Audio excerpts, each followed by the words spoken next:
السلام عليكم. بعد الاكله دي بقى كده هتبطلوا تاكلوا لحمه او فراخ من كتر جمالها وطعمتها، هيطلبوها منك كل يوم.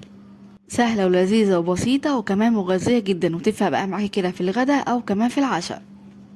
في فيديو النهارده بقى كده هنعمل مع بعض اجمل واحلى والذ طاسه بيض بالجبنه وكمان بالخضروات. وصفه يا جماعه هايله جدا، لذيذه ومغذيه، وتنفع معانا بقى كده لجوع اخر الليل او كمان الغداء او العشاء.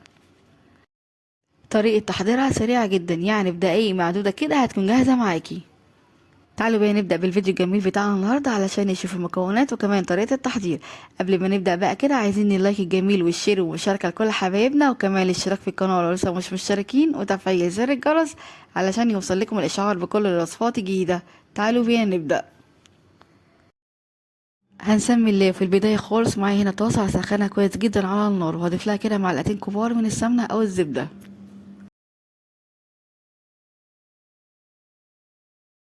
بعد ما السمنة ساحت معانا بالشكل البسيط ده، هبدأ اضيف لها هنا كده معايا بصلتين كده بحجم متوسط، قطعتهم كده مكعبات صغيرة بالشكل ده.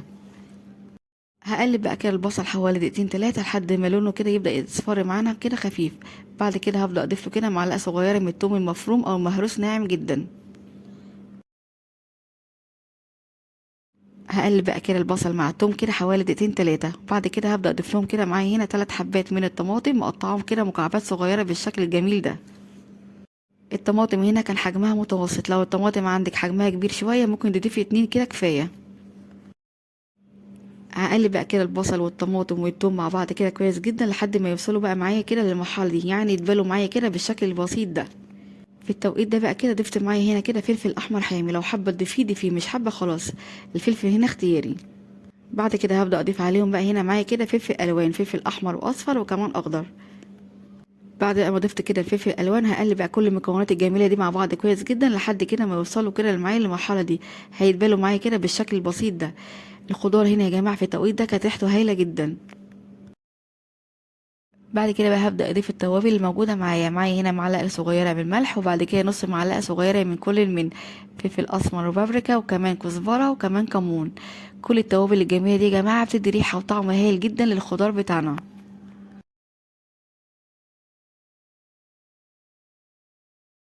هقلب بقى كده التوابل مع الخضار كله بالشكل البسيط ده. اخر حاجه بقى كده هبدا اضيف لهم كده حوالي كده ربع كوبايه او حاجه بسيطه كده من البقدونس المفروم، يعني بيدي لون حلو وكمان طعم هايل جدا مع الخضار. بصوا بقى هنا معايا جمال ما شاء الله، مش قادره بقى اقول لكم الريحه والطعم كان عامل ازاي.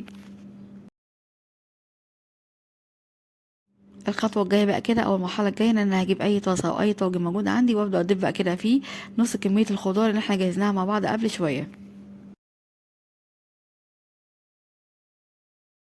المهم ان هي كده اي حاجه تدخل الفرن، علشان احنا كده بعد ما نجهز الطاسه الجميله دي او الطاجن الجميل ده هندخله الفرن مع بعض.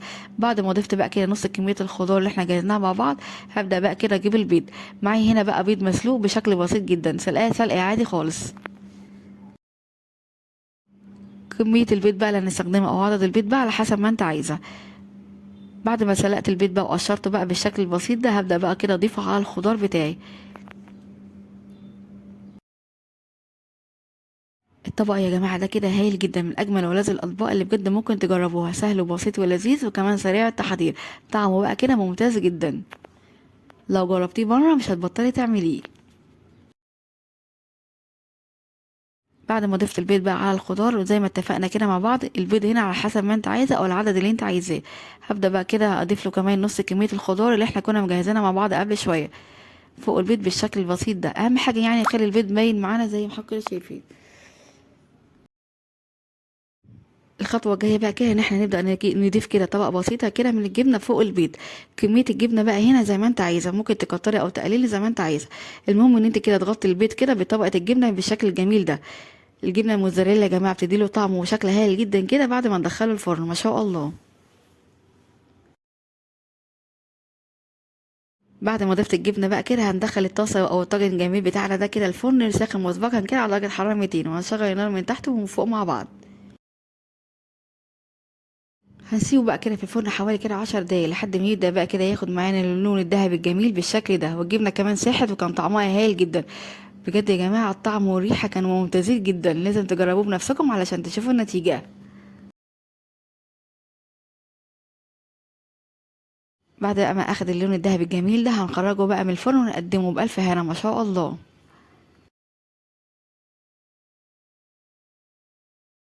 نجهز بقى كده العيش، وكمان ممكن نجهز معاها كمان بطاطس محمرة، وبصراحة بقى مفيش اجمل من كده.